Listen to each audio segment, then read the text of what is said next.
Olá, queridos, boa tarde. Eu vim aqui trazer uma reflexão para você, né? Para você que está acompanhando esse story. Ainda estamos aí no Setembro Amarelo, que é uma campanha nacional, né, de combate aí ao suicídio. E eu acabei de postar no story anterior sobre uma notícia que nós recebemos, que eu recebi ontem por WhatsApp, né, de um pastor que veio infelizmente a cometer suicídio, né, na noite de segunda-feira. E eu queria trazer uma reflexão para você hoje nessa tarde, né? Até quando? Até quando nós vamos tratar as questões psicológicas, os transtornos psicológicos, como uma frescura ou como uma falta de fé? Até quando a gente vai lidar com as questões psicológicas, com os transtornos, como algo que tem menos importância? A gente, quando recebe uma notícia de alguém que está fazendo tratamento de câncer, a gente não aceita, a gente não recomenda, a gente não instrui para que faça o tratamento adequadamente. E por que com os transtornos psicológicos muitas pessoas agem diferente? É doença de qualquer maneira, só que não é uma doença que está no seu físico, mas está no seu emocional. Eu explico muito isso quando eu estou em consultório, em clínica, que se tivesse um remédio que combatesse a depressão, estava ótimo, né? Porque enxaqueca, você está com uma enxaqueca, claro, você tem que investigar os motivos da enxaqueca, mas você vai lá, toma um remedinho, né? E a enxaqueca passa. Então, infelizmente, as questões psicológicas, os transtornos, eles não são tratados com remédio que você toma e fica bom, né? Nós sabemos que existem profissionais, psiquiatras, que trabalham junto com nós, né, conosco, psicólogos, no tratamento de transtornos, mas sabemos também que é preciso fazer o acompanhamento psicológico, porque só o remédio ele não cura, ele não traz a cura, né? E pesquisando sobre o assunto, eu encontrei dados estatísticos que falam a respeito dessa questão da religião e da depressão. E eu encontrei um autor chamado João Rainer Burr. Ele é pastor e professor, mestrado em teologia pela Faculdade Batista do Paraná, doutorando em teologia pela PUC do Paraná. Ele participou de algumas pesquisas no Brasil e nos Estados Unidos, né, que diz o seguinte, que 70% dos pastores lutam constantemente contra a depressão. 70% afirmam que estão esgotados, se sentem esgotados e dizem não possuir um amigo próximo. Entre outros dados aí bem interessantes, mas aí eu fico com esses dois para falar com vocês. Inclusive, ele é autor de um livro com esse tema, O Sofrimento do Pastor, né? Um mal silencioso enfrentado por Paulo e por pastores ainda hoje. Vale lembrar que a própria Bíblia, que é um livro escrito aí há mais de 2000 anos, né? Lá tem um versículo dito por Jesus, e isso não é um folclore, isso não é uma história inventada. Existem provas de que esse homem chamado Jesus existiu, e isso não está só na Bíblia, existem N outros livros e outras fontes que afirmam que Jesus existiu.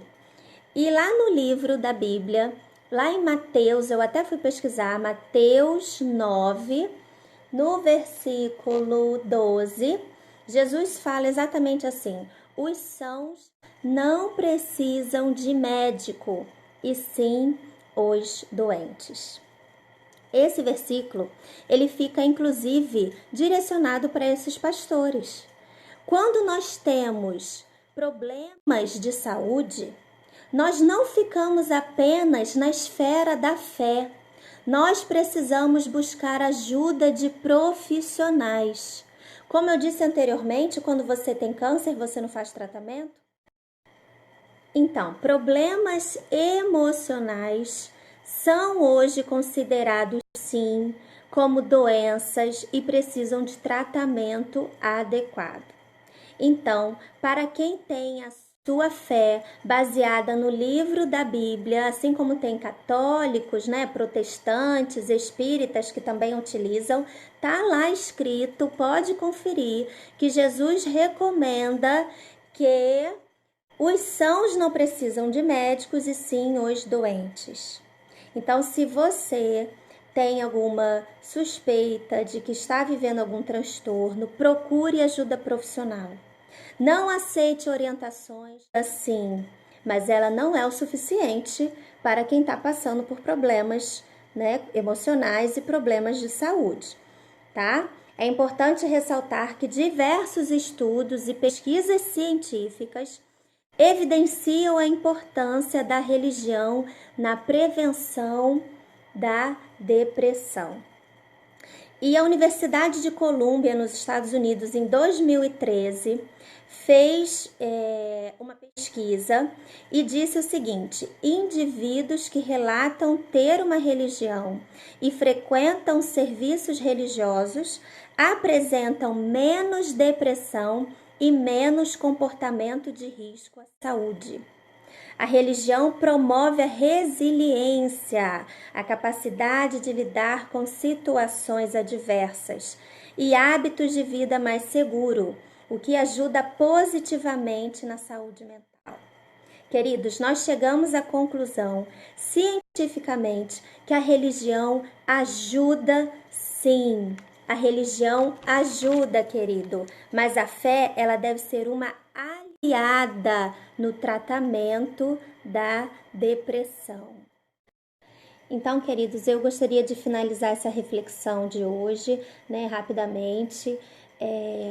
Um dado também muito importante é que 1 em 4 indivíduos reconhecem que tem o transtorno depressivo. Ou seja, ainda é muito pouco. Então, nós poderíamos estar alcançando muito mais pessoas poderiam estar tendo uma vida de melhor qualidade, cuidando da sua saúde emocional, como a gente cuida de uma febre, como a gente cuida de um tratamento outro de saúde.